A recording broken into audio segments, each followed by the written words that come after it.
నమస్కారం అండి అందరికీ. ముందుగా అందరికీ శ్రీరామనవమి శుభాకాంక్షలు. జై శ్రీరామ్. శ్రీరాముని ఆశీర్వాదం మనందరికీ ఉండాలని ఆ శ్రీరామచంద్రమూర్తిని కోరుకుంటున్నాను. ఆ శ్రీరాముని గురించి మళ్ళీ ప్రత్యేకించి చెప్పవలసిన పని ఏమీ లేదండి, మనందరికీ తెలిసిన విషయమే. మనలో ఒక్కడిగా జన్మించాడు శ్రీరాముడు. మానవ జన్మను ఎత్తి మనకులాగే ఎన్నో బాధలను కష్టాలను అనుభవించాడు.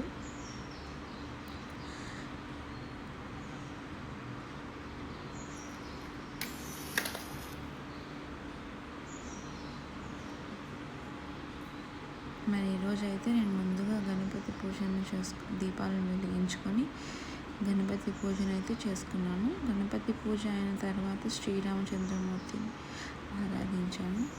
ఆయన గురించి మళ్ళీ మనకు ప్రత్యేకించి చెప్పవలసిన పని ఏం లేదు కదండి. శ్రీరాముడు మనలాగే మానవ జన్మనెత్తి ఎన్నో బాధలను అనుభవించి ఒక మనిషి అంటే ఇలానే ఉండాలి అని, సంపూర్ణమైన మనిషి అంటే ఇలాగే శ్రీరామచంద్రమూర్తిలాగా బ్రతకాలి అని మనందరికీ చూపించి ఆయన చెప్పడానికి రావట్లేదు. ఒక మనిషి సంపూర్ణమైన మనిషి ఇలాగే ఉండాలని మనందరికీ చెప్పినవాడు శ్రీరాముడు. అంటే మనకు అందరికీ తెలిసింది చాలా సులభంగా, అంటే ఏకపత్నీవతుడు. శ్రీరాముడు అనగానే ఒక మంచి కొడుకు, ఒక మంచి భర్త, మంచి సోదరుడు, ఆదర్శవంతుడు. ఒక మాటలో చెప్పాలి అంటే సకల గుణాభిరాముడు అంటారు. విష్ణుమూర్తి 7వ అవతారమే శ్రీరాముడు. ఆ అవతారం త్రేతాయుగంలో చైత్రశుద్ధ నవమి రోజున వసంత ఋతువు కాలంలో పునర్వసు నక్షత్రాన కర్కాటక లగ్నంలో మధ్యాహ్నం 12 గంటలకు దశరథ మహారాజు కౌసల్య దంపతులకు శ్రీరాముడు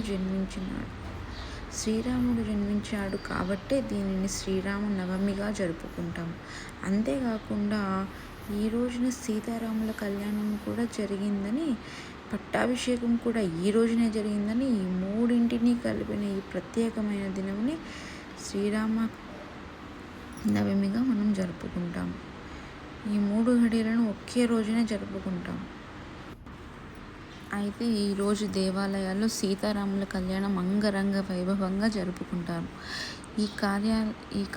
ఈ కళ్యాణాన్ని తిలకించడమే ఒక పెద్ద మహాభాగ్యం, విశేషమైన భాగ్యం. ఈ విశేషమైన భాగ్యం అందరికీ కలగదండి. కనీసం తిలకించడమే మనకు ఎంతో పుణ్యం. అలాంటిది అందులో ఒక భాగం అవ్వడం ఇంకా పెద్ద ఆశీర్వాదం అని నేను అనుకుంటాను. శ్రీరామచంద్రమూర్తి చూపు మన మీద ఉంటే ఇంకంతకన్నా మనకు వేరే అదృష్టమే లేదని భావిస్తాను నేను. ఎందుకంటే ఆయన చల్లని చూపు మన మీద తగలగానే మనకున్న సకల బాధలు కూడా హరించుకుపోతాయి. అంతటి చల్లనైన ప్రభు ఆయన.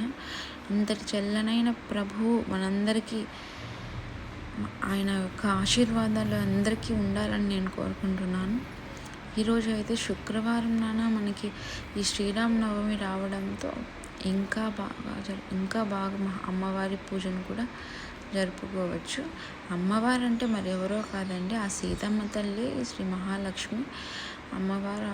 శ్రీ మహాలక్ష్మీదేవి సీతమ్మగా, మళ్ళీ ఆయన శ్రీరామచంద్రమూర్తికి భార్యగా ఈ యుగంలో ఉన్నారు.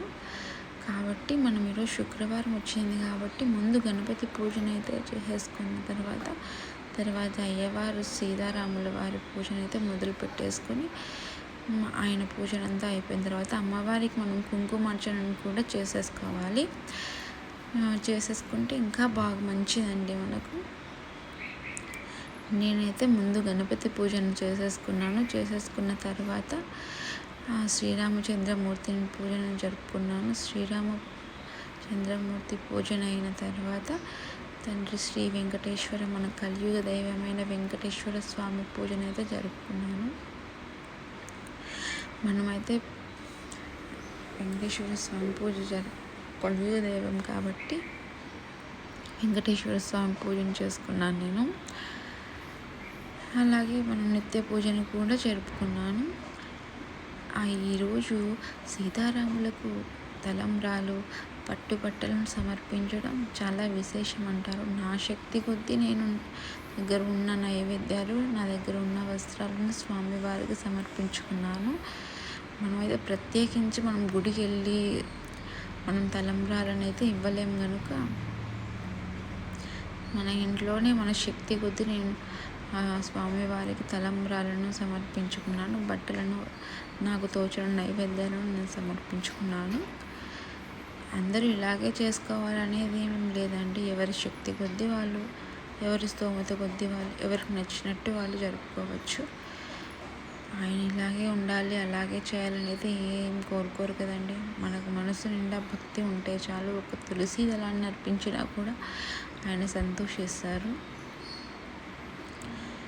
నేనైతే ఇవాళ ఇలా జరుపుకున్నానండి పూజను.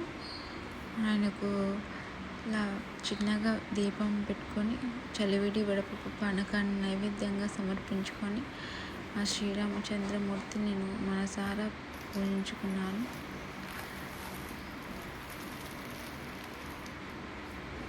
స్వామివారికి బట్టలను అయితే సమర్పించుకున్నానండి. నా దగ్గర ఉన్న చీర, చొక్కా, అమ్మవారికి తాంబూలం, గాజులు అన్నీ అందులోనే సమర్పించేసుకున్నాను. సమర్పించుకున్న తర్వాత స్వామివారికి నేను తలంబ్రాలను, మన ఇంట్లోనే తయారు చేసుకున్నాం కదండి తలంబ్రాలు, ముత్యాలు, పగడాలు అన్నీ కలిపిన స్వామివారికి చూపించి ముందుగా అమ్మవారికి అయితే పోసుకున్నాను. అమ్మవారికి చూపించి స్వామివారికి అయితే పోస్తున్నాను. ఇలా స్వామివారికి, అమ్మవారికి 3 సార్లుగా నేను పోస్తున్నానండి. తర్వాత అక్షింతలను దాచుకుంటే చాలా మంచిది. మన ఇంట్లో ఏదైనా శుభకార్యాలు జరిగినప్పుడు అందులో అయినా కలుపుకోవచ్చు. ఏదైనా పుట్టినరోజులు కానీ అలా జరిగినప్పుడు అది మనం పిల్లలకు ఆయన ఆశీర్వాదంగా భావించి మన పిల్లలకి వేసినా కూడా అది ఎంతో భాగ్యం అండి. ఇది అందరికీ ఆయన అక్షింతలే రావాలి, మనకి భద్రాద్రి నుంచి రావాలి, అక్కడి నుంచి ఇక్కడి నుంచి అని అందరికీ ఆ పుణ్యం ఉండదు కదండి. కాబట్టి మనకు తోచినట్టుగా ఆయన భక్తితో ఇలా పూజించుకుంటే చాలండి. తర్వాత నేను ఇంకా అక్షింతలు వేసిన తర్వాత స్వామివారికి హారతిని అయితే ఇచ్చుకున్నాను. శ్రీరామచంద్రమూర్తికి హారతిని ఇచ్చుకొని పూజనైతే సంపూర్ణం చేసుకున్నానండి. అందరూ ఇలాగే చేసుకోవాలనేది ఏం లేదండి. నాకు తోచినట్టుగా నేను చేసుకున్నాను. మీకు నచ్చినట్టుగా మీరు కూడా చేసుకోవచ్చు. అంతేనండి ఇవాళ వీడియో.